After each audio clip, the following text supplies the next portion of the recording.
ஸ்ரீ வாசுதேவ மகாத்மியம் 21ஆம் அத்தியாயம். பிரம்மச்சாரி மாணவனின் கடமைகள். ஸ்ரீ நாராயணர் கூறினார், பிரம்மச்சாரி கிரகஸ்தர், அதாவது இல்ல உரிமையாளர், வானப்பிரஸ்தர் வன துறவி மற்றும் யதி துறவி, இந்த 4 மத வாழ்க்கையின் 4 காலகட்டங்களை சேர்ந்தவை. தூய குடும்பத்தில் பிறந்தவர் புனித சடங்குகளால் புனிதப்படுத்தப்படுகிறார்.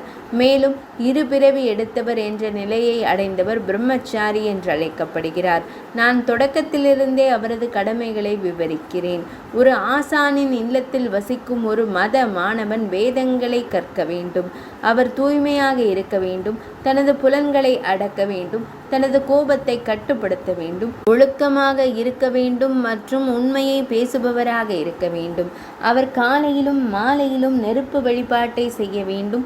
சுய கட்டுப்பாடுடன் இருந்து அவர் வெளியே சென்று பெற்று எடுக்க வேண்டும். அவர் ஒரு நாளைக்கு 3 முறை சந்தியா பிரார்த்தனை செய்ய வேண்டும்.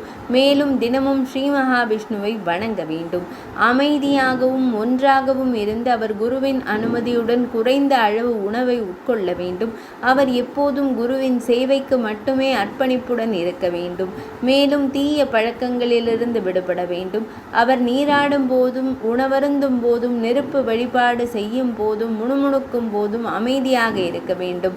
அவர் நகங்களை வெட்டவோ அல்லது முடியை வெட்டவோ கூடாது. மேலும் தனது பற்களை அதிகமாக சுத்தம் செய்யக்கூடாது. அவர் தனது ஆடைகளை அதிகமாக சுத்தம் செய்யக்கூடாது. மேலும் தனது குருவிடம் உண்மையாக இருக்க வேண்டும். அழைக்கப்பட்டால் அவர் படிக்க வேண்டும், அதாவது கற்றுக்கொள்ள வேண்டும் மற்றும் பாடத்தின் தொடக்கத்திலும் முடிவிலும் வணங்க வேண்டும்.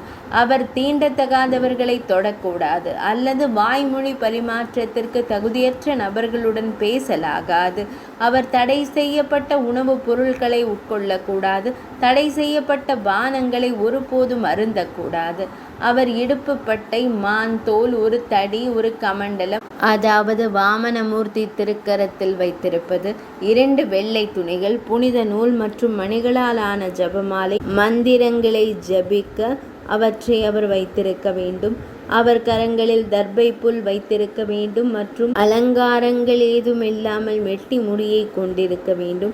உடலில் வாசனை திரவியங்கள் பூசுவதையும் மலர்கள் மற்றும் ஆபரணங்களால் ஆன மாலையையும் அவர் தவிர்க்க வேண்டும். கருங்குழல் வாரும் சாதனத்தை கையில் வைத்திருக்க வேண்டும் மற்றும் அவர் தனது உடலில் எண்ணெய் தடவக்கூடாது. மேலும் அழகு சாதன பொருளை பயன்படுத்தக்கூடாது. அவர் மது மற்றும் மாமிசம், இறைச்சியுடன் தொடர்பில் இருப்பதை தவிர்க்க வேண்டும், கவனமாக தவிர்க்க வேண்டும். ஒரு பிரம்மச்சாரி பெண்களை பார்ப்பது, தொடுவது, பேசுவது, விளையாடுவது மற்றும் ஒரு பெண்ணின் முடியை சீவுவதை முற்றிலும் தவிர்க்க வேண்டும். தெய்வ சிலைகளை தவிர ஒரு புத்திசாலி மாணவன் மரத்தாலான பெண் உருவத்தையோ அல்லது பெண்ணின் படத்தையோ கூட தொடக்கூடாது. அவற்றை கூர்ந்து கவனிக்கவும் கூடாது. விலங்குகளின் உடல் உறவை அவன் ஒருபோதும் பார்க்கக்கூடாது. பெண்களின் நல்ல அல்லது கெட்ட குணங்களை கேட்கவோ பேசவோ கூடாது. ஒருவரின் சொந்த ஆசானின் மனைவியை தொடாமல் அவர் வணங்க வேண்டும். ஒருவரின் தாயுடன் கூட அவர் ஒரு இரகசிய அல்லது தனிமையான இடத்தில் அமரக்கூடாது. இவ்வாறு நடந்து கொண்டு கல்வி முடியும் வரை அவர் அங்கேயே ஆசானின் இல்லத்தில் இருக்க வேண்டும்.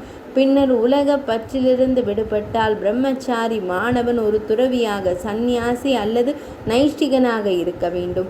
அதாவது வாழ்நாள் முழுவதும் மது விலக்கு மற்றும் கற்பு ஆகியவற்றை சபதம் செய்து தன் ஆசானுடன் தொடரும் ஒரு நிரந்தர மத மாணவன். ஆனால் கலியுகத்தில் நைஷ்டிக சபதம் எடுப்பதற்கான தகுதி தடை செய்யப்பட்டுள்ளது என்று அறிவிக்கப்பட்டுள்ளது. கலி என்ற வார்த்தையின் மூலம் ஒருவர் கலியுகத்தின் சந்திப்பில் அல்ல என்பதை புரிந்து கொள்ள வேண்டும். அவர் ஒரு காட்டு துறவியாக இருக்க வேண்டும் அல்லது உலக வாழ்க்கையை வெறுக்கவில்லை என்றால் அவர் ஒரு இல்லறவாசியாக இருக்க வேண்டும். பிரம்மச்சரியம் 4 வகையாகும்: பிரஜாபத்தியம், சாவித்திரம், பிரம்மா மற்றும் நைஷ்டிகம். ஒருவர் தனது திறனுக்கு ஏற்ப இவற்றில் ஏதேனும் ஒன்றை ஏற்றுக்கொள்ள வேண்டும். 21ஆம் அத்தியாயம் நிறைவடைந்தது.